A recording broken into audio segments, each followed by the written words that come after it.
Oi, eu sou a Kelly Cadano. Oi, eu sou a Eline Carrano. Às vezes aparece por aqui também o Joey. E a Lola.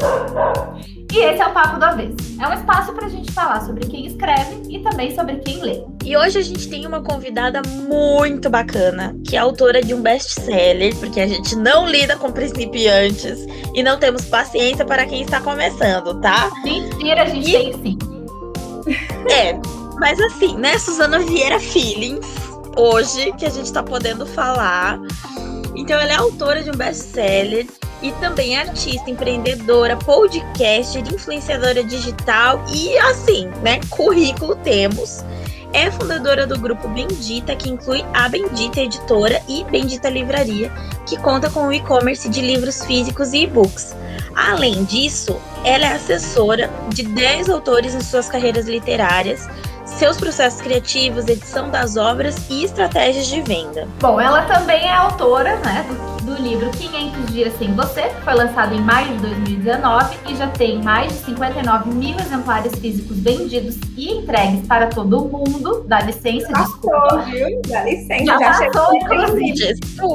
Gente, como não sei Suzana Vieira aqui? Dá licença. Ela também lançou em 2019 o livro Manual do Borogodó e o livro mais recente dela é Verdades Difíceis de Engolir, um romance. Esse livro foi lançado em 2020, ou seja, enquanto a gente estava aqui vivendo o começo do apocalipse, querendo cortar os pulsos, etc., ela já estava escrevendo o próximo best-seller. Seja muito bem-vinda, Samantha Silvani. Olá, meninas, muito obrigada pelo convite, é um prazer estar aqui e eu gostei muito dessa introdução, me senti importante, já fazia tempo que eu não escutava alguém falando de mim desse jeito. Fazia tempo que a gente não conhecia alguém assim. Falando de mim mesmo, alguém. Mas muito obrigada pelos elogios, muito obrigada pelo convite. E bom, é isso. Vamos trocar uma ideia e se divertir por aqui. A Samantha também é tatuadora, artista plástica, leitora assídua de romance e apaixonada por cinema e televisão. Samantha, eu vou para a primeira pergunta que nem tá no roteiro. Como é ser sua prima? Um desastre, né? Porque você é a prima do churrasco. Ah, não, mas a Samantha já está fazendo... Entendeu? Olha, não faço a menor ideia como é que deve ter sido. Primos fazem muita terapia? Conta pra gente. Mentira.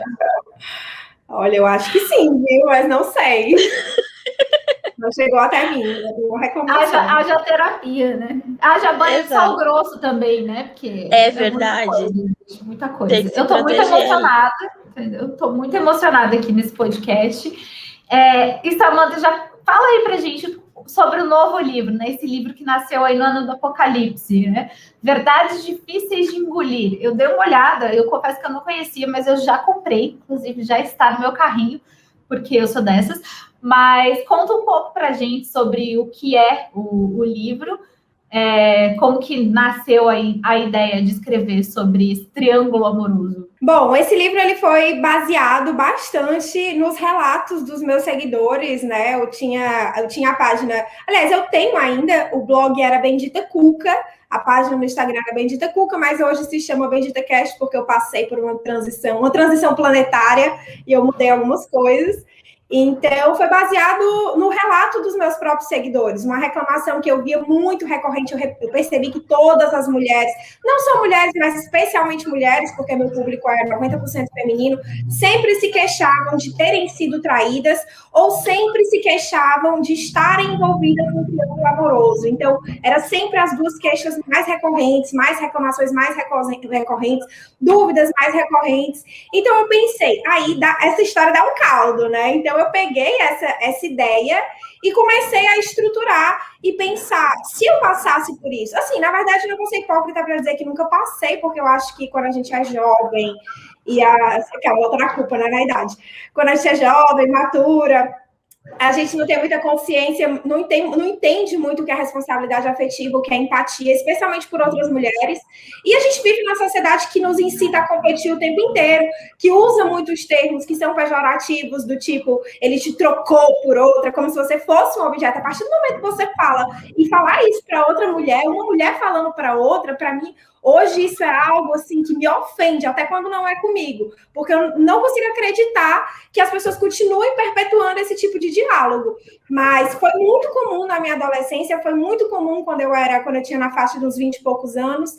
Então eu cresci num meio muito tóxico, e onde eu vi mulheres competindo umas com as outras o tempo inteiro, rebaixando umas outras o tempo inteiro para poder serem eleitas por algum cara. Então eu peguei um pouco dessas experiências que eu vivi, um pouco do que os meus seguidores falavam, e tentei criar uma história que retratasse a realidade, mas que ela não tivesse o desfecho que a realidade propõe em geral, né? No meio desse processo que eu realmente comecei a escrever no meio da pandemia, confinada em casa, passava mais de 8 horas escrevendo, assim, obcecada. Eu escrevia, quando eu saía, ia ver o noticiário, eu, nossa, não, vou voltar para o meu mundo com esse livro. Então, eu fiquei realmente bitolada escrevendo, assim, assiduamente, para tentar um pouco fugir da realidade, se parecer do que estava acontecendo e focar no livro, enfim, no andamento da história. E no meio desse processo criativo, eu tinha desenvolvido como é que seria a história, e no meio do processo, eu descobri, né, que eu tinha a oportunidade de mudar o final. Então, eu parei para pensar e falei, nossa, mas se eu posso criar a realidade que eu quiser, por que eu vou realmente retratar as coisas como elas aconteceram comigo e como elas continuam acontecendo, se eu tenho a oportunidade de também influenciar outras pessoas através do que eu escrevo?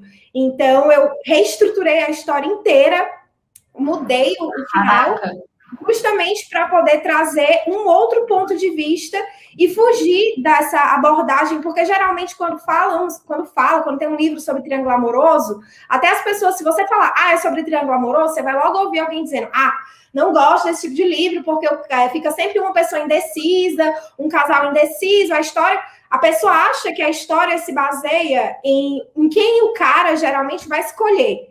Então, é isso que tem como, vai ser assim a história. Então eu falei, não, e se a história fosse sobre amor próprio? E se a história fosse, na verdade, sobre o que a garota pensa que vale a pena? E se ela começar a se questionar do lugar onde ela está e por que ela foi parar lá?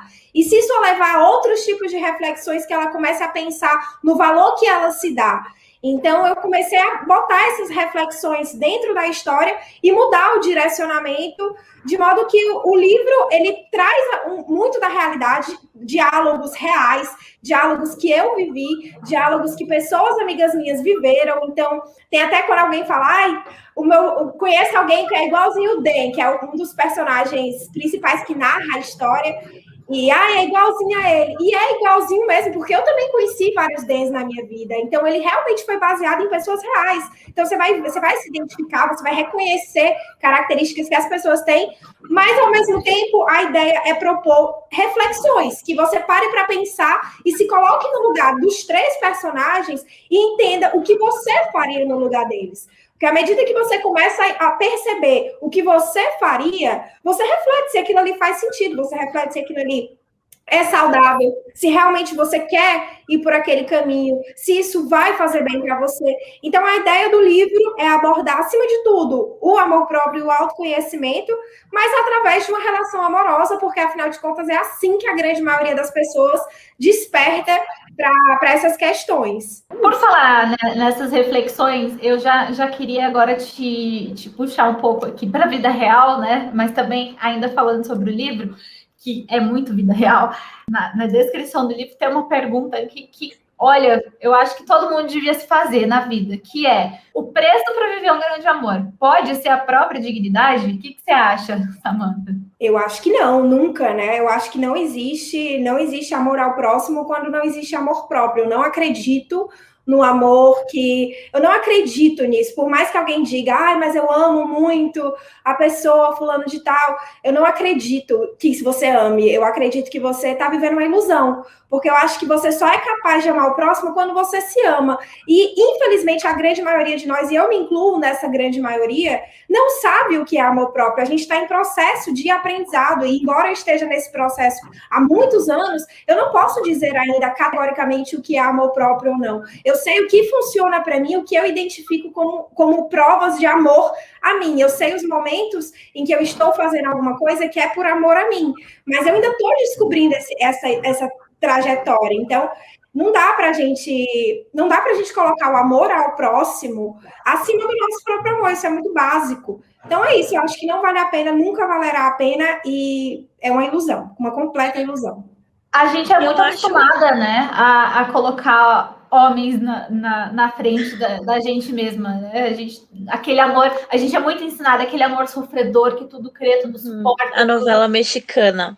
A gente é muito ensinada a isso, né? Não, e é engraçado como esse processo de autoconhecimento, ele não finda, e a gente está sempre descobrindo alguma coisa nova sobre nós mesmos e quebrando algum tabu sobre o amor, porque, assim, quando eu escrevi meu primeiro livro, 500 Dias Sem Você, ele é muito dramático, muito sentimental, muito mais profundo, mas eu escrevi o 500 Dias Sem Você ao longo de anos. Ele é basicamente um compilado de textos que eu vim escrevendo desde 2014.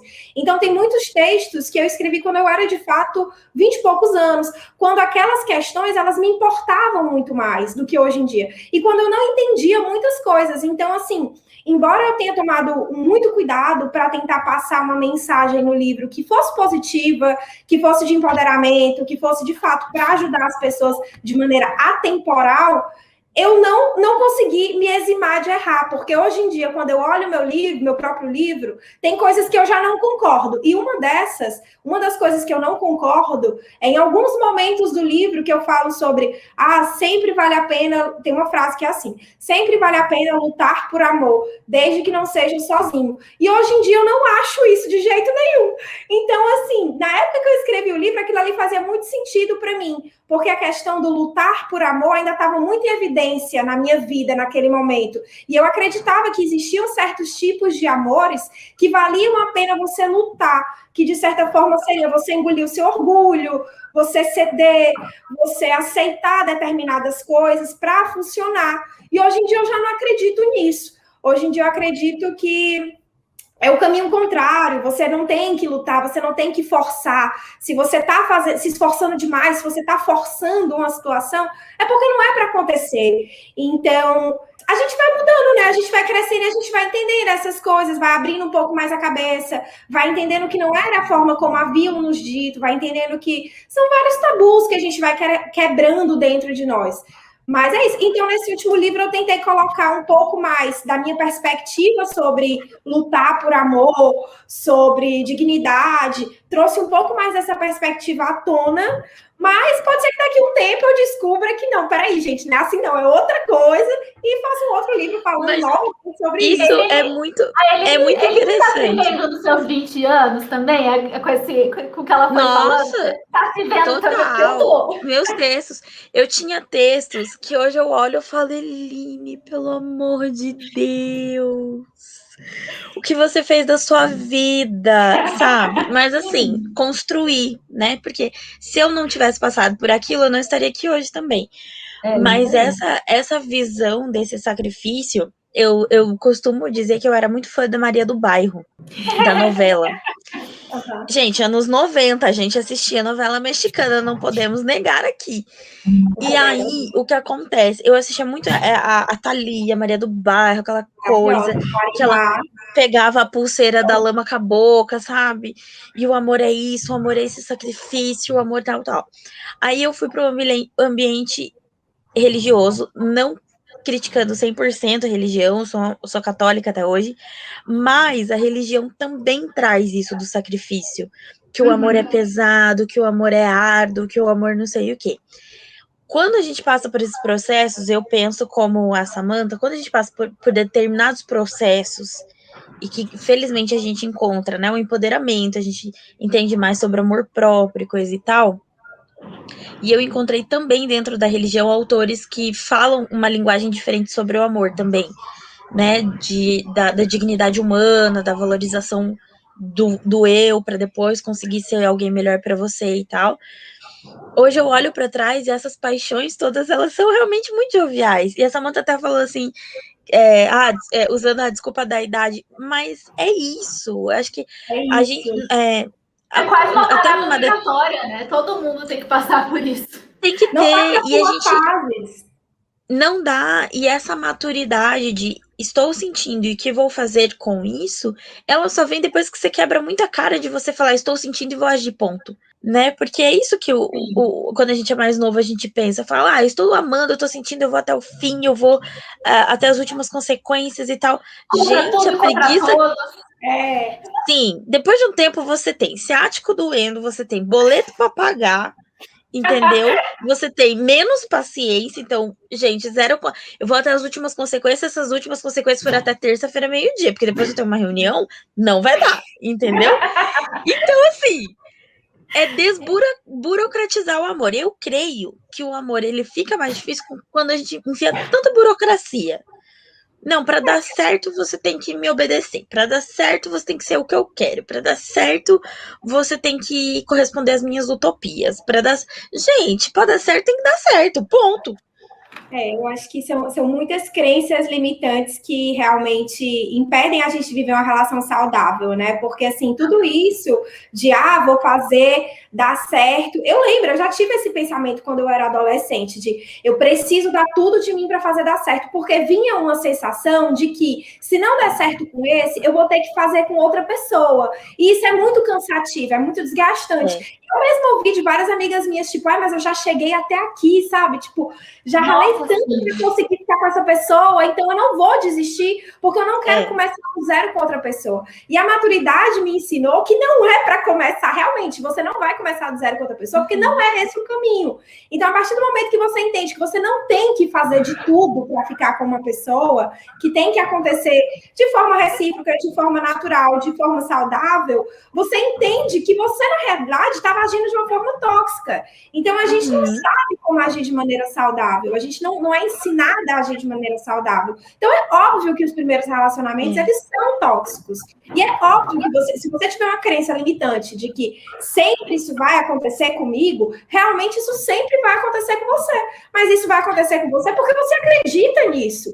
Então, no momento que você abrir sua cabeça e entender que não é dessa maneira, que existem outras formas de se relacionar, que não precisa terminar com alguém brigado, que não precisa terminar sem se falar, que não precisa ser melhores amigos quando termina, cada pessoa tem o seu tempo, tem um luto, tem o seu processo, mas não precisa ter raiva da pessoa que você se relaciona, porque ela não foi o que você gostaria, entendeu? Não precisa ter raiva porque acabou, não precisa ter raiva, não precisa dizer que não deu certo porque teve um fim. Então, tem várias coisas que você começa a entender que é um padrão que você simplesmente estava repetindo, que coincide com os fracassos que você teve. Estava fracassando porque você estava repetindo um padrão.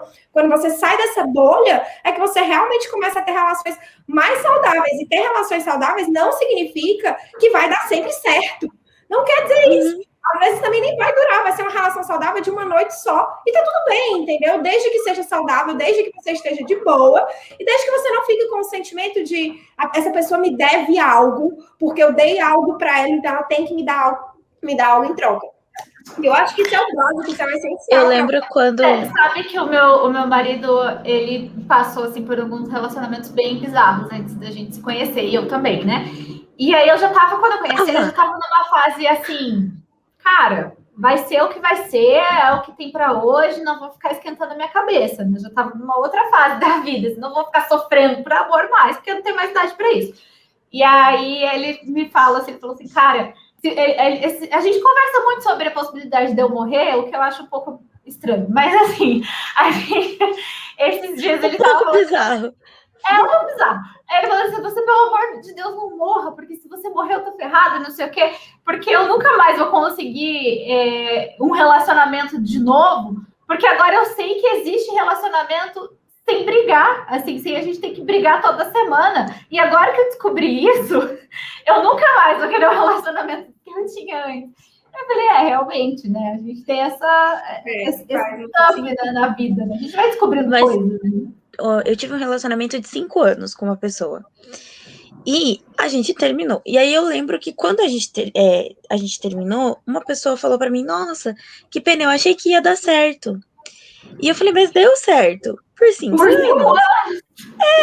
É um tempo considerável, entendeu? Grande, é largo. E assim, considerando que eu tenho 30 anos, então, tipo, um relacionamento de 5 é bastante coisa. E aí eu falei assim, não deu certo por 5 anos. Mesmo quando a gente teve alguns desencontros nesses 5 anos e tal, mas os dois cresceram muito, os dois dividiram coisas muito valiosas, ele teve na minha vida em momentos muito importantes e marcantes. Chegou no momento em que a gente queria outras coisas e os caminhos foram para outros lugares. E aí, tipo, quando falam dele, ou, né, acaba vindo num assunto, dificilmente você me vê falar mal dele, assim, tipo, eu realmente não tenho nada para falar mal dele, porque é uma pessoa que eu desejo que seja extremamente feliz. Mas não era comigo, eu não era a pessoa certa para ele, e logicamente ele acaba não sendo a pessoa ideal para mim naquele momento, né, nessa coisa da vida. E eu vejo muito essa coisa da rivalidade. A minha avó fala uma coisa que é muito interessante, que ela fica muito braba quando os ex-maridos, ex-mulheres, né, ficam falando mal do ex. Porque ela fala assim, até ontem era amor da minha vida. Aí agora virou a pior pessoa da face da terra. E aí a minha avó fica muito braba. E é verdade, ela tem toda a razão. Tipo, até ontem você era uma pessoa maravilhosa. Não é porque a gente não tá mais junto que agora você não é mais. A pessoa realmente faz coisas que realmente não dá pra você passar pano.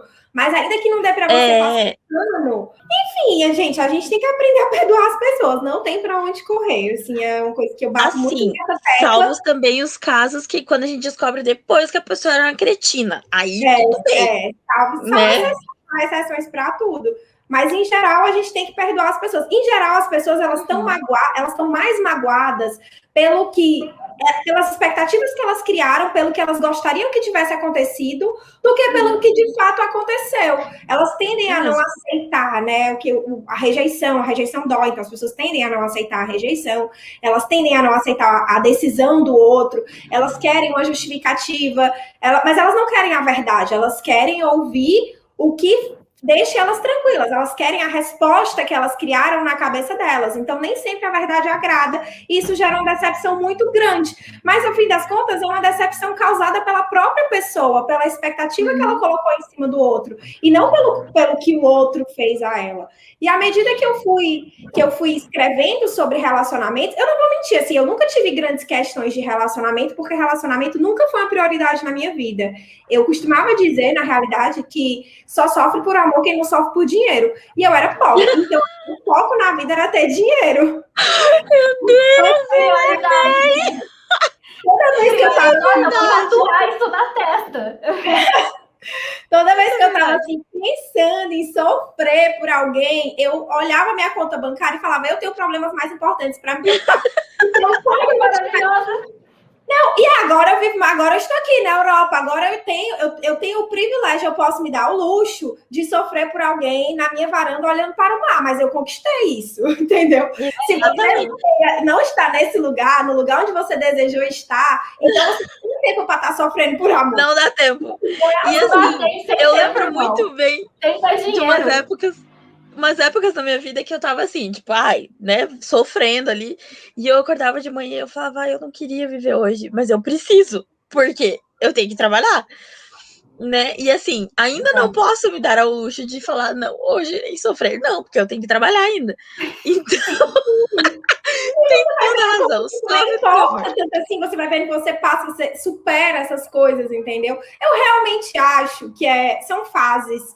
E quando você não tem tantas responsabilidades, você dedica muito do seu tempo a ficar pensando sobre isso, a ficar criando histórias na sua cabeça, a ficar stalkeando, porque eu acho que é realmente falta de responsabilidade. Não, tem pessoas que, de fato, elas desenvolvem dependência emocional. Eu vou fazer essa ressalva para quem se sentir ofendido, mas tem pessoas que realmente desenvolvem dependência emocional, e aí já não é mais uma questão de cabeça vazia, é, de fato, uma questão de tratamento psicológico. Então, ela, de fato, precisa de um auxílio de um profissional para ela conseguir se desvincular de uma história. Mas se você é mentalmente saudável, se você tem uma rotina saudável, se você é uma pessoa saudável, você realmente pode escolher onde você quer colocar a sua energia. Até porque onde você coloca a sua energia, expande. Então, se você estiver focando numa área da sua vida que está em falta, se você está focando que você não tem uma pessoa, você só está atraindo mais desse sentimento para a sua vida,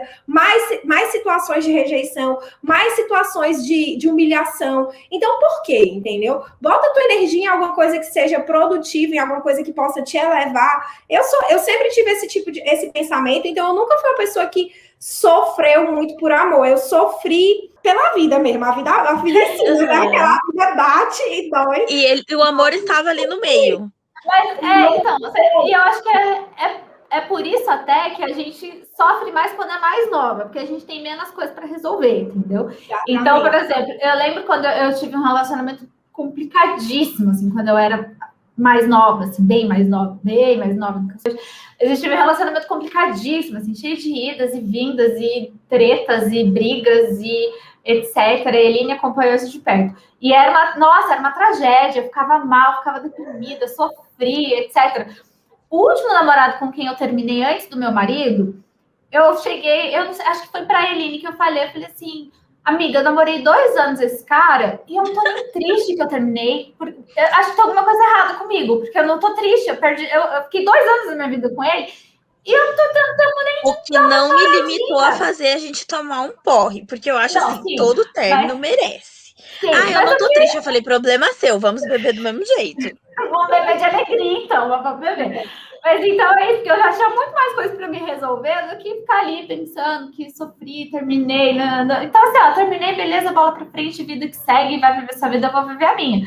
Então, acho que é reflexo dessa falta do que fazer mesmo, né? Porque quando eu era mais nova, eu não tinha tanto. Mais nova é menos responsabilidades, assim, menos então você gasta muita energia. Eu só tive um relacionamento que foi um relacionamento tóxico. Em geral, eu escolho muito bem as pessoas com quem eu me envolvo. Eu sempre fui muito seletiva, então eu nunca tive. Vamos fazer um manual aí pra galera. Gente, eu preciso dessa. Já escrevi 3. Samantha, eu sei que você tá na Europa, mas tem um quartinho aqui em casa.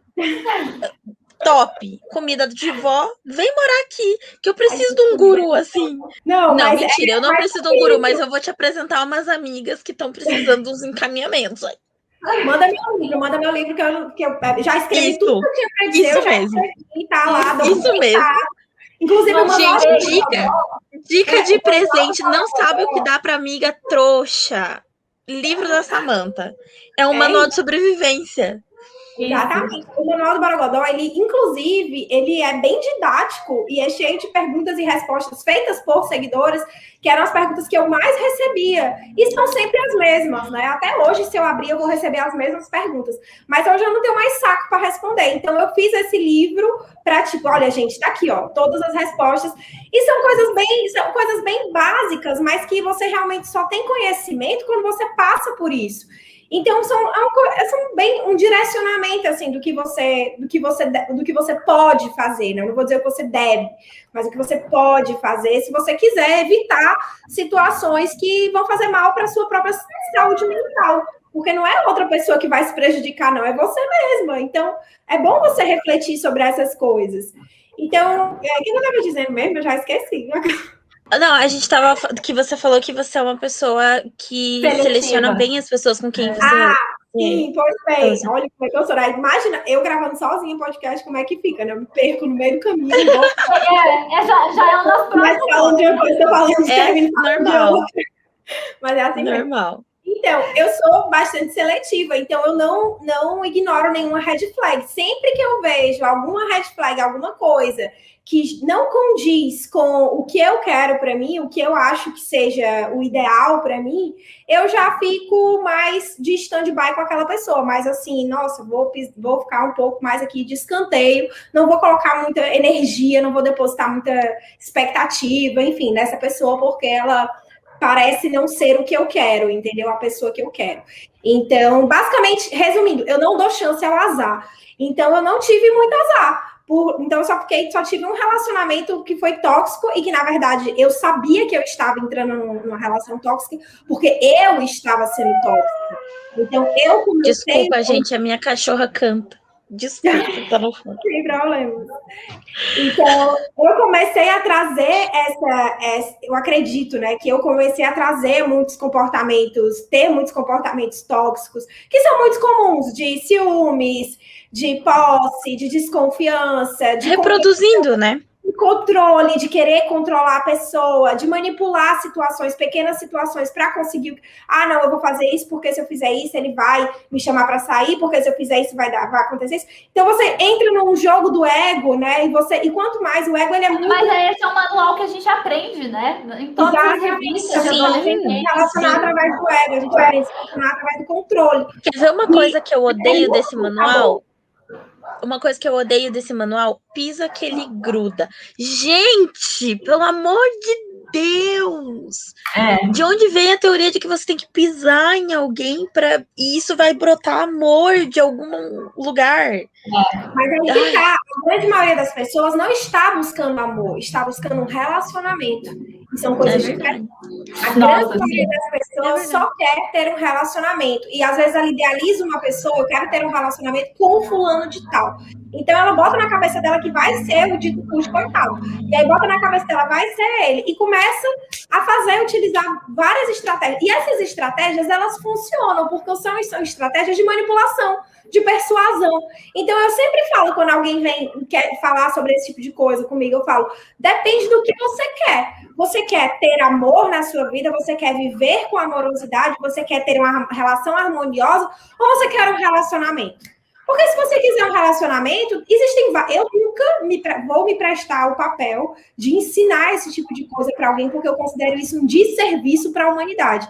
Mas existem várias pessoas que vendem esse tipo de conteúdo, mentoram esse tipo de conteúdo, que te ensinam, de fato, a manipular alguém para que a pessoa fique com você. O que eu gosto de salientar é que se você tem que manipular, né? Se você tem que convencer uma pessoa a ficar com você, isso significa, em primeiro lugar, que nem você sabe o seu valor, porque se você soubesse, você jamais estaria tentando provar, em convencer alguém de que você vale a pena. Você confiaria que se a pessoa fosse capaz de ver isso, se a pessoa for capaz de ver isso em você, ela é a pessoa certa para você. Se ela não for capaz de ver isso, ela não é a pessoa certa para você. Então você entende que isso é um livramento, não é uma perda. É verdade. Nossa, e muitas pessoas estão muito presas nessa situação. Você não reza no Pai Nosso, livrai-nos do mal? Livrou, pronto. Livrou, exatamente, livra do mal, livra de uma pessoa que é exatamente isso. Eu lembro de uma vez, assim, não faz muito tempo, eu tive um insight, graças ao meu mapa astral. O meu astrólogo, ele fez uma previsão da minha vida, tá? E aí ele falou que eu iria casar, né? Falou, você vai casar, uma cerimônia assim, o cara vai ser assim, assim, assado. E aí ele falou uma coisa que me deixou com a pulga atrás da orelha. Ele falou, e eu não gostei, né? Óbvio. Ele falou, você vai casar, ele é assim e tal, esse cara, ele te entusiasma, mas não é exatamente o que você queria. E aí eu fiquei, não acredito, já fiquei com raiva, né? Aí eu fiquei, puta que pariu, como assim? Tô esperando até agora e não aconteceu o que eu quero, Ave Maria. Aí fiquei, Ave Maria, Deus, não, né? Isso não é justo, eu sou uma boa pessoa, eu faço, por que eu não vou ter o que eu quero? Aí fiquei matutando sobre isso durante dias, me questionando a Deus e o universo e refletindo por que diabos eu não vou ter o que eu quero, né? Até que eu tive um insight, fazendo uma retrospectiva sobre as pessoas que eu já havia me envolvido e refletindo um pouco mais sobre o que é que eu quero, afinal, o que é que eu quero? Quem é a pessoa que eu quero?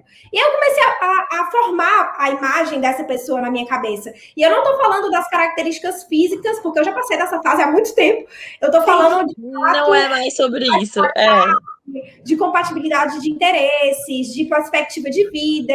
Tô falando sobre isso, sobre questões internas. E comecei a formar na minha cabeça qual seria o tipo ideal de cara que eu admiraria e tudo. E eu descobri que a imagem que eu formei na minha cabeça é a minha própria imagem numa versão masculina. Então, basicamente, o que eu quero é alguém igual a mim. Sendo que, se eu encontrar alguém igual a mim, como eu já encontrei, porque o universo já me mandou essa pegadinha, quando eu encontro uma pessoa que é igual a mim, ela tem todas as minhas qualidades, isso é ótimo. Mas ela também tem todos os meus defeitos. Então, ela é um problema. Quando ela é o meu espelho, Isso vira um caos. Traz à tona o pior de mim, traz à tona o meu ego, traz à tona gatilho, insight ruim. Então, assim, realmente, ter o que eu quero, por que ter o que eu quero? Cheguei a essa conclusão, né? E agora eu tô de boa. Por que ter o que eu quero não é saudável? Por que o melhor que pode acontecer para mim é eu não ter o que eu quero? Porque geralmente o que eu quero é a identificação que eu tenho com o meu ego. Então, o que eu quero é o que o meu ego quer. É o planejamento e a idealização que eu projetei da pessoa ideal. Não é de fato o que seja melhor para mim, mas é o que eu acredito que eu tenho que ter diante do que a sociedade me mostra no estereótipo, no protótipo de marido. E eu acredito que ele tem que ser assim, assim, assim. Então, eu comecei a perceber que, na verdade, o que eu quero é a identificação do meu ego, não é uma identificação do meu ser, da minha essência. E, de fato, eu não conseguir o que eu quero, vai ser o melhor para mim, porque, com certeza, o que eu quero vai me trazer uma relação super tóxica e conturbada, que dois bicudos não se beijam, né? Então, foi claramente a Samantha tá com a terapia em dia, entendeu? Claramente. Total. E a Samantha, ela colocou uma coisa que é uma coisa que eu sempre coloco na minha cabeça, assim. Não necessariamente para relacionamentos, mas eu sou uma pessoa que eu me frustro muito quando eu não consigo algumas coisas, alguns projetos, a coisa não vai para frente e tal. E aí é a pergunta, é o que eu quero ou é o que eu preciso? Porque nem sempre o que eu quero é o que eu preciso. Isso vale para relacionamentos também, tipo... Isso vale para tudo na vida. Com certeza. É o que eu quero ou é o que eu preciso? Porque até a energia que a gente dedica em algumas coisas que a gente só quer e não precisa é diferente. Com certeza. E eu acho que a gente tem que saber deixar que a vida nos guie, entendeu? Acho que parte do processo de amadurecimento e de ter consciência é abrir mão do controle, né? E quando a gente começa a abrir mão do controle, para a gente poder abrir mão do controle em relação a outras pessoas, porque, como eu disse, eu era muito manipuladora, então eu era e ainda sou uma pessoa que tem muita necessidade de controle, então eu estou constantemente trabalhando em mim o fato de que eu não posso controlar a vida, né? Eu não posso controlar nada. E parte dessa consciência vem dessa experiência de entender que, às vezes, o que eu controlo, quando eu controlo uma coisa porque eu acho que se eu fizer desse jeitinho aqui vai dar tudo certo, não dá certo. Porque não tem como eu controlar tudo. Então, você tem que abrir mão. Em relacionamentos, trabalho, seja lá o que for. Você já pensou se nós três morássemos juntas? Nossa, Deus. A gente ia dominar o mundo. O mundo. Porque aqui só tem pessoas que querem o controle de tudo. A pauta da terapia das três, põe a mão aqui que vai fechar o abacaxi. Muito sobre controle. Nossa. Eu tenho muita dificuldade. Mas é isso. A controle é a identificação com o ego, né? O controle é a gente superestimar a nossa importância e achar que a gente, de fato, pode determinar quando as coisas vão acontecer. Porque eu acho que o que é mais curioso em relação ao controle é a relação do controle com o tempo. Porque a gente tende a colocar prazos que são imaginários e a gente se frustra quando os prazos não são cumpridos. Então, tipo, poxa vida, vamos falar de relacionamento, né? Poxa vida, passou um ano, mas eu não consegui esquecer a pessoa, mas já passou um ano. Mas, gente, ninguém é obrigado, tá entendendo? O universo não... um ano e eu ainda não tenho namorado. Gente, eu sou total a pessoa que eu falo, eu vou sofrer até quarta-feira. Depois disso, acabou. Entendeu? Eu sou essa pessoa também, ó. 48 horas de sofrimento. Depois acabou, entendeu? Mas não dá, óbvio. Né? Mas trazendo para o profissional. Eu quero, por favor, Samantha, o contato da sua terapeuta. Sim. Ela tá fazendo um trabalho maravilhoso. E o seu endereço, Samantha, que a gente tá indo te ver.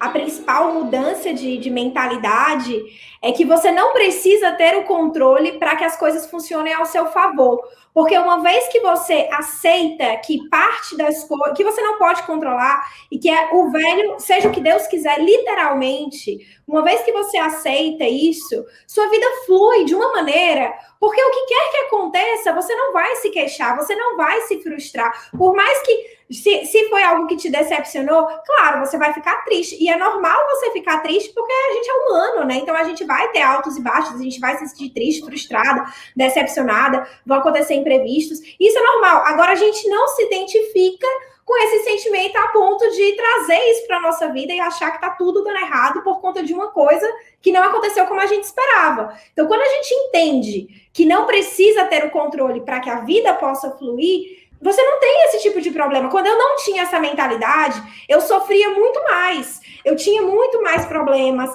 eu tinha muito mais desgaste emocional. Eu botava uma pressão muito grande em cima de mim, porque eu achava que eu fosse responsável por tudo e todos. Eu achava que eu fosse responsável pelas idas e vindas dos outros. Eu achava que eu fosse responsável até pelos meus próprios fracassos. Mas existe a nossa responsabilidade, mas não existe a culpa. Então, quando a gente aprende que não tem culpa em cima do que a gente faz, a gente pode se tirar desse peso das costas e saber que se você estiver agindo de acordo com o seu coração, com a sua essência, com o seu nível de consciência naquele determinado momento, você não precisa sentir culpa, você não precisa se martirizar se as coisas não derem certo. Milagrosamente, como se fosse um passe de mágicas, eu não tive mais problemas. E eu não estou querendo dizer que a minha vida é perfeita, longe de ser perfeita, mas eu entendi qual era a relação do problema, qual era a minha relação com o problema. Eu entendi que, na verdade, problemas eram obstáculos que haveriam soluções, ainda que não fossem aquilo que eu havia determinado como uma solução, mas o problema é algo que existe uma saída.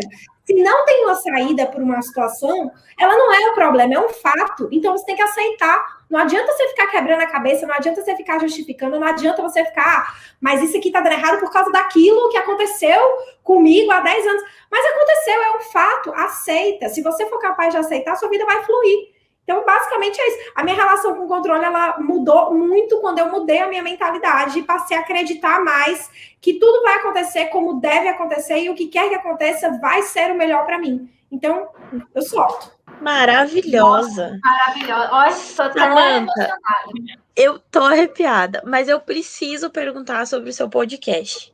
O que o ouvinte dos sonhos vai encontrar no seu podcast? A gente quer que você fale sobre essa parte, assim. No meu podcast eu falo basicamente isso aqui que eu tô falando agora. Eu trago várias questões sobre autoconhecimento, sobre amor próprio, vários questionamentos. São insights, então são aprendizados que eu tenho e eu vou compartilhando. Eu não sigo uma linha editorial, eu não sigo... Eu realmente comecei o podcast porque eu sentia muita necessidade de falar sobre a minha opinião. Eu queria muito dar minha opinião, mas eu não sabia se você estava interessado em ouvir. Então eu fiquei, eu vou dar minha opinião aqui nesse podcast. Se quem quiser ouvir, ouve. Quem não quiser também, tudo bem. Tanto é que no início, eu já tenho um podcast, acho que vai fazer 2 anos, e eu nunca fui de divulgar muito meu podcast, e mesmo assim ele chegou no top 3 dos mais ouvidos do Brasil. Então, eu sem fazer alarde. Na verdade, isso é algo que me assusta pra caramba, porque eu tô abrindo minha cabeça, eu tô abrindo minha vida, abrindo meu coração,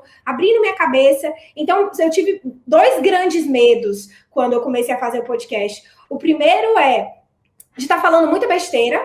Então, eu fiquei com medo de que a minha visão de mundo, por eu não ter compartilhado ela com outras pessoas, que a minha visão de mundo estivesse muito errada. Então, eu fiquei com muito medo de descobrir que a minha visão de mundo estava errada e me decepcionar acima de qualquer outra coisa. Porque se alguém chegasse para mim para dizer, olha, você está dando um close errado, isso aí que você está fazendo está muito mal comigo mesma. Então, esse foi o meu primeiro grande medo. E o meu segundo grande medo é que as pessoas me conhecessem de verdade, né? Então, eu fiquei, ela sabe tudo da minha vida, agora eu não quero, sabe? Eu não sei nem quem ela é, e ela sabe tudo da minha vida. Tudo entre aspas, mas enfim, ela consegue entender bastante coisa sobre mim através disso. Então, o podcast, ele é uma sessão de terapia aberta, onde eu trago vários insights e reflexões sobre autoconhecimento, sobre amor próprio. Eu falo também sobre relacionamento, mas eu falo de tudo, assim, tudo que... São experiências, eu compartilho experiências e aprendizados que eu tive e a minha visão de mundo. E é isso, quem se identifica, se conecta com a minha energia, gosta. Quem se identifica com a minha visão de mundo, gosta, acompanha, utiliza, de certa forma, para se ajudar. E é isso, basicamente. E o trabalho da editora? Como que funciona a editora? Então, trabalho de assessoramento, enfim.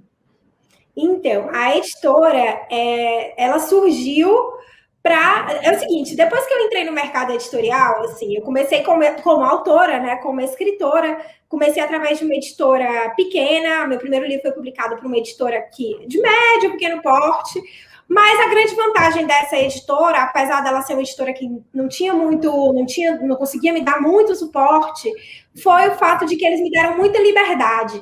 E a liberdade foi essencial para que eu pudesse chegar onde eu estou. Então, eles me deram espaço para que eu pudesse colocar as minhas ideias em prática. Então, eu comecei a criar estratégias de venda, comecei a assumir toda a parte da estratégia de vendas. Depois comecei a caminhar um pouco mais junto com a editora, e aí eles me propuseram para uma sociedade, e eu assumi a parte comercial da editora, e comecei a criar conexões e entender melhor como é que funcionava o mercado. Então, eu conheci o outro lado da história, né? Eu só sabia o que era o mercado como autora e passei a conhecer o mercado como editora, como é que funciona. E uma das coisas que mais me ofendeu como autora é como o mercado desprivilegia os autores, como os autores...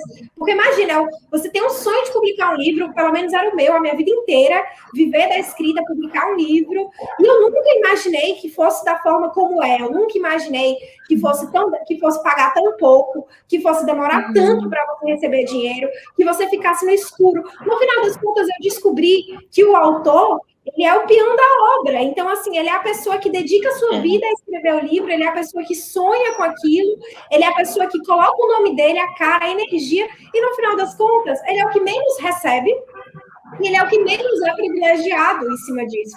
Porque o mercado funciona de uma maneira bizarra, mas é assim que funciona há anos. E para você poder mudar esse sistema, só há um caminho, a internet. A partir do momento que você quiser fazer distribuição para loja física, você vai ser obrigada a dançar conforme a música. Eu tentei mudar muitas coisas dentro do mercado quando eu entrei, comecei a fazer algumas exigências, porque qual foi a minha estratégia? Eu criei uma demanda para o meu livro, para que quando as livrarias entrassem em contato para pedir meu livro, ao invés da gente ter que vender o livro para elas teriam que entrar em contato com a gente pudesse negociar taxas e prazos, porque o prazo é muito absurdo. E funcionou, deu certo, a gente conseguiu algumas condições especiais por conta disso, mas logo perdemos o controle, porque é uma coisa tão, assim, gigantesca, que tem tantas pessoas operando por trás, de tão difícil de você não dá para controlar, de fato. Então, acabamos perdendo o controle. E a comprovação que eu tive é que não vale a pena, assim, financeiramente não vale a pena você fazer a distribuição, não vale a pena você estar em livraria, não vale a pena. O que eu ganhei com o meu livro, de maneira vendendo somente através da internet, eu jamais vou ganhar vendendo em livraria, jamais. Assim, eu preciso vender o triplo para ganhar o que eu ganho através da internet. Então, eu percebi que não era o caminho correto, né? Claro que eu tive que ter essa experiência para poder chegar a essa conclusão, mas que não valia a pena. Então, eu falei, caramba, eu preciso passar essa informação adiante. Eu preciso criar alguma coisa que eu possa ajudar os autores a conseguirem viver da obra deles, viver da internet, serem prestigiados, ganharem dinheiro com os seus livros e dar condições para eles poderem, de repente, viver e se dedicar somente a isso. Porque era algo que sempre foi o meu sonho poder dizer que eu vivo da escrita, vivo da venda dos meus livros. E ninguém nunca botou fé, né? O que a gente mais escuta é que escritor não tem dinheiro, que artista não dá dinheiro, é muito difícil, etc. e tal. E realmente, se você for para o mercado tradicional, para a distribuição tradicional, eu concordo com você. Porque o meu último livro que foi distribuído internacionalmente, ele não me dá dinheiro. Então, assim, realmente, se você for para você viver da forma tradicional, você não ganha dinheiro. Agora, existem meios de você conseguir viver realmente da escrita através da internet. Então, eu criei a editora pautada nos meus valores como escritora, em tudo que eu vi de errado, entre aspas, no mercado editorial, tudo que eu não concordo por achar que o autor está sendo muito rebaixado. Então, eu criei a editora pautada nos meus valores como escritora, mas, claro, eu não sou uma ONG, né? Eu sou uma empresa, então eu criei para ganhar dinheiro. Então, o meu objetivo, no final das contas, é fazer com que você ganhe dinheiro, com que eu ganhe dinheiro, com que todo mundo ganhe dinheiro. Então, o foco da empresa é poder potencializar as vendas online e levar os escritores a um patamar de reconhecimento sem a necessidade dele estar passando pela distribuição do livro, sem a necessidade de ele estar numa livraria física. Até porque as livrarias físicas elas vão deixar de existir em pouco tempo.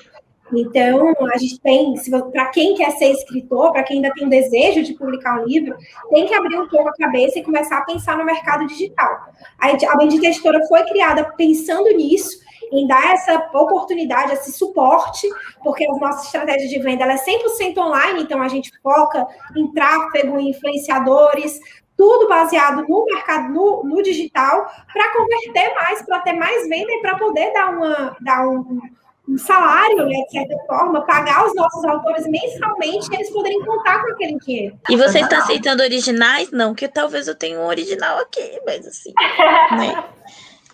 Não, a gente faz o seguinte, a gente não aceita original, mas a gente vende serviços editoriais. Então, o que acontece? A gente tem planos editoriais para quem quiser, qualquer pessoa que quiser publicar conosco, são 3 tipos de planos, eles variam de acordo com os serviços que você quer, mais ou menos. Tem o plano mais básico, que é um livro mais básico, e tem até o plano, que é o chamado plano best-seller, que é o plano que eu me envolvo 100% na estratégia de vendas. Então, eu junto com a nossa equipe, obviamente, com o nosso gestor, com o pessoal que trabalha com a gente cria toda a estratégia de vendas para que seu livro possa rentabilizar e se pagar sozinho ao longo das vendas, através das vendas. Agora, a grande vantagem, quer dizer, há 2 grandes vantagens, né? A primeira sou eu, que você não vai me encontrar em outro lugar. Óbvio. Assim, para trabalhar comigo tem que vir para a Bendita.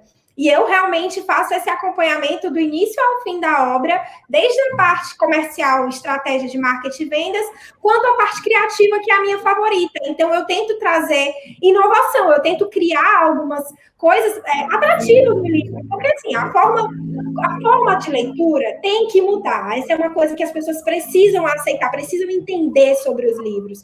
Se o livro não se adaptar ao momento que a gente está vivendo, a era digital, eles vão ficar para trás, porque cada ano que passa diminui o número de leitores. Então, a gente precisa reconquistar essas pessoas, precisa incentivar a leitura, porque é importante, o livro não pode deixar de existir. Se o livro, imagina, se a gente não tiver mais livro, como as pessoas vão ficar alienadas, como as pessoas vão ser manipuladas, como as pessoas vão ser burras mesmo para isso. Então, a gente não pode desistir de incentivar a leitura em nenhuma hipótese. Mas a gente tem que mudar a forma como a leitura é encarada, porque as pessoas ainda acreditam que ler é chato, que ler é muito rápido. Então, eu trago experiências para o livro. Por exemplo, no nosso lançamento mais recente, o livro Tu Tem Força Menina, da Duda Riedel, que conta a história dela contra o câncer, a gente colocou QR Codes nos capítulos que dão acesso a vídeos que estão privados, que são vídeos que contam mais a fundo a história dela, que você vai poder acompanhar cenas do tratamento, depoimento da família. Então, é super emocionante. E ao longo da história, você tem acesso a esses vídeos, então gera uma conexão gigantesca. É impossível você não se emocionar, é impossível você não se sensibilizar. E o propósito desse livro, dentre muitas coisas, dentre levar esperança, uma mensagem de conforto a pessoas que estejam passando por essa situação ou já passaram por essa situação, é também conscientizar sobre a doação de medula, sobre a doação de sangue. Então, o livro traz essa mensagem muito forte para que isso toque mesmo o coração das pessoas e elas comecem a ter atitudes em relação a isso. Então, essa é uma das estratégias que eu desenvolvi para esse livro. Mas eu gosto de, todos os meus autores, eu gosto de falar assim, olha, eu tenho algumas ideias, coisas que eu sempre utilizo nos meus livros, que já fica meio que minha assinatura ali na forma como eu planejo o livro, mas eu gosto de ter liberdade criativa. Então, se você me permitir, eu vou ler o seu livro e eu vou trazer insights e ideias de acordo com o seu livro, para a gente poder criar alguma coisa inovadora, para a gente poder criar uma estratégia que seja atrativa e que seja comercial também. Porque ela vai saber, a pessoa vai estar interessada em ver o que é que tem naquele QR Code e ver por que aquele livro tem uma página bonita. Fora que tudo hoje é instagramável, né? Então, a gente preza também de fazer um livro bonito, que você possa tirar foto. O livro é feito para bater foto, porque ele é feito para as redes sociais. Se ele não for pensado dessa maneira, porque se a gente não pensar que a pessoa quer mostrar que ela é culta, não vai ter para onde correr. É verdade. Mostre que você é culto, sim. Mostre que você está lendo um livro. Mostre que você é intelectual. Mostre, isso é legal. Isso conta pontos. Isso é uma vantagem. Então, poste foto do livro, sim. Então, ele é pensado, todas as estratégias dele são pensadas para o público da internet. Então, eu faço toda essa parte criativa também dos livros, trazendo esses insights, essas ideias, para deixar os livros únicos de verdade. Eu tento fazer nenhum livro eu faço igual ao outro, então eu tento fazer sempre alguma coisa, trazer sempre um diferencial. Bom, é isso, né? Então, isso é o meu papel dentro da editora e dos planos editoriais e fazer as estratégias de marketing. Agora, a outra grande vantagem de publicar com a gente é que a gente oferece a oportunidade de reembolso. Então, o que acontece? Se você escolheu fazer a publicação com a gente e deu tudo certo na pré-venda, eu também te auxilio a fazer a estratégia da pré-venda. Então, eu te dou dicas, te dou um manual, desenvolvo com você, olha, faz isso, para a gente poder ter o melhor resultado. Muita gente é leiga nesse aspecto, então eu dou esse suporte para a pré-venda. Por quê? Porque eu quero que dê certo. Porque se der certo, você vai ser convertido em um dos nossos autores. Então, se der certo, a gente vai reembolsar a parte do investimento que você fez, devolver para você o dinheiro e investir em tiragens ilimitadas do seu livro. Então, eu tenho todo o interesse do mundo que o seu livro dê certo, para que você possa vir trabalhar com a gente e a nossa parceria se estenda. Não seja algo que você vai me contratar, a gente vai fazer esse livro e acabou, e agora só próximo ano, quando você quiser fazer outro livro. Não, eu quero que a gente continue trabalhando junto. Então, eu faço uma estratégia para poder te dar um retorno financeiro, para que seja bom para a gente também e a gente possa continuar trabalhando junto a você como nossa autora. Então, esse é o modelo de negócio que a gente está adotando agora. Se abrir para o manuscrito, assim, vou informar, mas no momento nós já fechamos os contratos desse ano. Nossa, maravilhoso. Muito bom, eu já parabéns. Eu anotei várias ideias aqui, ó, para eu fazer e mandar para Samantha, entendeu? E parabéns, Samantha, porque ver uma pessoa que não tá preocupada só em lucrar, e assim, eu como autora vejo muito isso, é muito bacana, dá aquele fôlego pra gente, assim. Sim. Obrigada. A gente ia para os quadros, mas como a Samantha está bem apurada aqui de tempo e a gente já extrapolou o tempo, inclusive, que ela tinha, a gente vai para um único quadro hoje, dessa vez, e a Samantha volta em outra oportunidade para a gente fazer os outros quadros que são bem legais também, mas enfim. Então, o quadro é livro de cabeceira, mas eu não separei um livro de cabeceira, eu acabei de perceber. Então, eu estou olhando aqui nos livros que eu estou lendo, porque eu estou lendo simultâneos. Deixa eu começar, então, pode ir, Kelly. Eu começo, então, já que a Eline, que sabe que tem esse quadro toda semana, não separou o livro dessa semana, mas tudo bem. Foi sem querer, gente. Tudo bem, eu não consigo controlar a Eline. O meu livro de cabeceira dessa semana, Samantha, o livro de cabeceira não é uma indicação de um livro, enfim, não precisa nem necessariamente ser um livro, pode ser alguma indicação para os nossos ouvintes. O meu livro dessa semana foi uma indicação do W, que passou por aqui alguns episódios atrás, e ele me deu uma indicação e eu li. Agora eu vou indicar o mesmo livro, porque é muito bom, ele estava certo, que se chama Cartas a um Jovem Poeta. É um livro com cartas do Hilke para um jovem poeta, né? Que é uma troca de cartas, enfim, esse poeta publicou as cartas que ele recebeu do Hilke. É uma coletânea de 10 cartas, que fala sobre justamente essa importância de escrever, né? De como a gente se entregar para aquilo que a gente está fazendo, para aquilo que a gente está escrevendo. Tem aquele conselho, né, básico, né? De, eu não sei se eu devo ou não escrever, e aquele conselho básico de, então, se você não sabe, pare. Se você achar que vai morrer, aí é porque você tem que escrever mesmo. Senão, vai fazer outra coisa da sua vida. Então, fica aí a indicação. É um livro bem curtinho, com as cartas do Hilke, Cartas a um Jovem Poeta. Vou agradecer o W pela indicação. E o Eric também, que me indicou. E tem o livro em casa, inclusive. Então, essa é a minha indicação da semana. Eline. Eu, aqui olhando, eu não sei se eu já indiquei esse livro, mas se eu não indiquei, vale muito. E eu já peço desculpas por não ter indicado antes, que é Homo Deus, de um filósofo contemporâneo muito bom, que é o Yuval Noah Harari, ou Harari, não sei. Harari, eu acho. Então, Homo Deus, ele fala, ainda mais agora em tempos de pandemia, ele foi escrito antes da pandemia, mas ele consegue abordar a questão pandêmica, ele consegue falar sobre tecnologias de células, sobre a evolução humana, só que ele fala de uma maneira muito didática, muito simples, não precisa ser um grande filósofo, não precisa ter uns conhecimentos muito avançados sobre as coisas, não, ele explica de uma maneira muito simples, as questões de morte, sobre a fome e sobre as guerras. Então fica essa dica, é muito importante, ainda mais na sociedade atual. Eu vou, pegando o gancho da pandemia, eu vou indicar o livro de uma das minhas autoras, que é o livro Cansei de Ser Mulher Maravilha. É um romance... eu vi no site, amei, já quero também. Olha, ele é um romance que aborda a síndrome de burnout. A síndrome de burnout é uma doença grave que aumentou consideravelmente por conta da pandemia e afeta especialmente as mulheres. Ela é causada pelo estresse e trabalho excessivo. E o título do livro, Cansei de Ser Mulher Maravilha, é uma referência à síndrome da Mulher Maravilha, que não é uma doença, mas é uma condição, um comportamento que a grande maioria das mulheres tem, em que elas se sobrecarregam achando que elas têm que dar conta de tudo.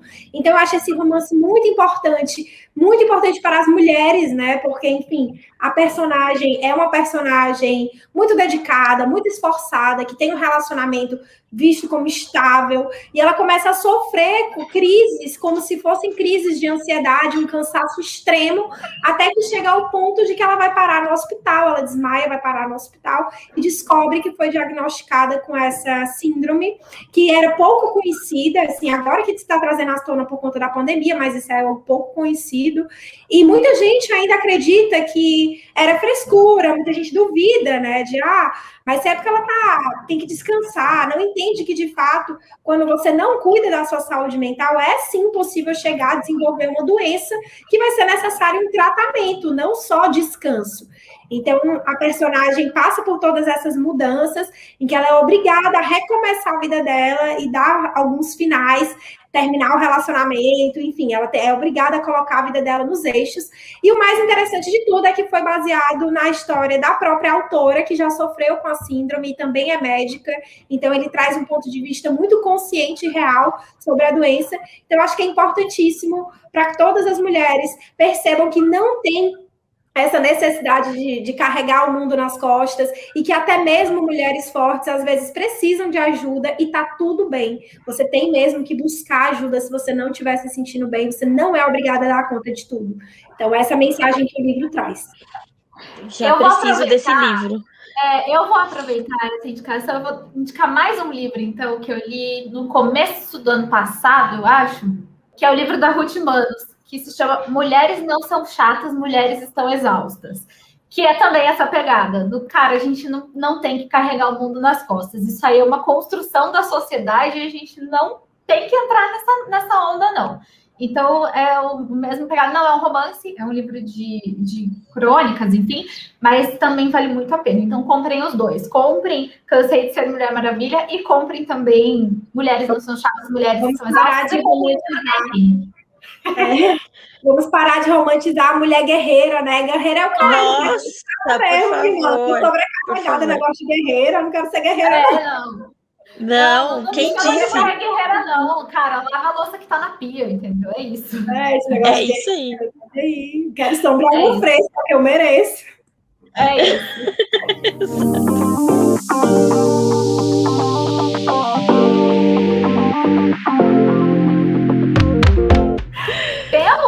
Acho que temos. Muito lindo. Foi ótimo, gente. Muito obrigada. Espero que vocês tenham gostado da nossa companhia. Mais uma vez, a gente agradece a companhia da Samantha, que foi muito legal. Samantha, volte sempre. Venha todo dia, por favor. Seja minha amiga. E seja minha amiga do WhatsApp. Seja minha amiga do WhatsApp. Por favor. Muito obrigada, Samantha. Gente, obrigada a vocês, adorei, passou super rápido o tempo, nem senti, então foi uma delícia conversar com vocês, conhecer vocês, espero voltar trazendo novos insights, e quem gostou do que ouviu, das minhas opiniões, quem se identificou comigo e com a minha energia, ouve o Bendita Cast no Spotify, que tá lá, um monte de reflexão, mais de 59 episódios, só tacando pau de reflexão, então é isso, se quiser pensar, tem que estar lá. Aproveita, Samantha, e já dá suas arrobas aí também para quem te amou assim como a gente, te seguir, te stalkear, te encher de mensagens de amor. Certo, o meu Instagram é Samantha Silvani, Samantha com THA e Silvani com Y no final. O meu Instagram de trabalho, que é onde tem alguns textos e fotos do meu livro, enfim, meu Instagram de trabalho é o Bendita Cast. O Instagram da livraria, para quem se interessou pelos livros que eu falei, inclusive os meus próprios livros, que são vendidos na Bendita Livraria também, é @Bendita Livraria, o da editora, Bendita Editora. Tudo muito fácil de lembrar, tudo muito simples e tudo vinculado com Bendita e Abençoado. Muito bom. E não esqueçam também de seguir a gente nas nossas redes sociais. É @sonhosdoavesso. A gente vai se ver sempre por aqui com convidados incríveis falando de todo tipo de assunto. E você pode mandar sua sugestão. É só entrar em contato com a gente nas nossas páginas e falar o que e quem você quer ver por aqui nos próximos episódios. Não esquece de seguir a gente nas nossas redes sociais. Eu sou @Li_Carrano. Eu sou @Kelly Cadanos. E esse podcast é uma produção em parceria com o Regra dos Terços. Segue também nas redes sociais. Até a próxima, gente!